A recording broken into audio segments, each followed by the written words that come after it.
So according to recent studies, influencer marketing campaigns earn like $6.5 for every dollar invested. But what is the best way to find the right influencer to work with your brand?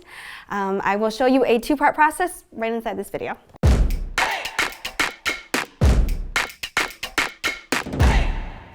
Hey, it's Chia from Brand24, and today I have a few tips for you on how to find the right social media influencers to do influencer marketing for your brand. So I'm going to share a two-part method that will help you find out which influencer would be the best match for your brand. So part one is about finding influential profiles that are really active in social media, at least regarding your niche. And you can do that by tracking online mentions of your brand, product, or industry. This is important because you want to work with people who are vocal about topics that are super relevant to you. So let's say that you are a clothing brand that sells jeans and you're still relatively unknown. Maybe you just opened an online shop on Etsy.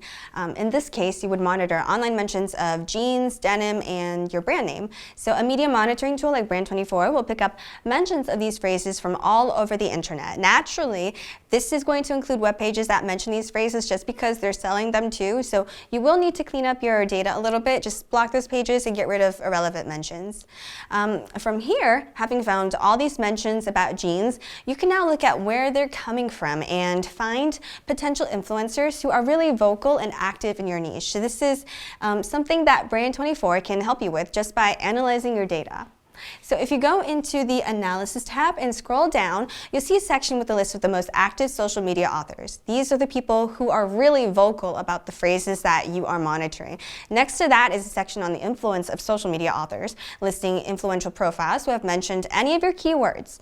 So keep in mind, although the people listed here are sorted by influence, they're not necessarily the best options for you to work with because they only need to have mentioned your keyword at least once to be included. So they may not really be the most active and vocal profiles in your niche, and this is really important. You want to cross-reference between the people who are on both of these lists, most active social media authors and influence of social media authors. This will show you who your top choices are for influencer marketing for your brand. So now that you've done that, after you've started monitoring phrases that are relevant to your brand or product and found some potential influencers to work with by cross-referencing between really active and influential profiles, we can begin part two.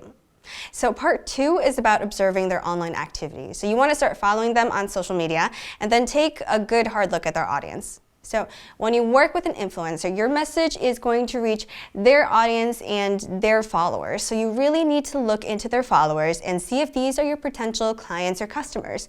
If not, then this isn't going to be a good match for you. And then you need to look at each influencer's style of communication. Just see if it fits with your brand image. Are they too edgy, not edgy enough? Are you looking for someone to promote a product for kids, but this person is a little bit of a potty mouth, or maybe their humor is too dark? The point is, you want to make sure that the way they present themselves isn't a complete 180 from what your target audience expects, unless you're going for a rebrand. And this goes for their values too. Make sure they're not connected to any extreme political views that you don't want to be associated with or other potentially scandalous events. After you look into all of these things, your list is probably going to get a lot shorter. So a lot of people would stop here and start reaching out to the influencers that made it to this point. I recommend going even deeper. It's an extra little step that'll help you narrow down your options and find a really good match for your brand. So now for this extra step, just take your top choices for influencer marketing, the ones who are still left after your preliminary elimination, and set up individual media monitoring projects for each profile.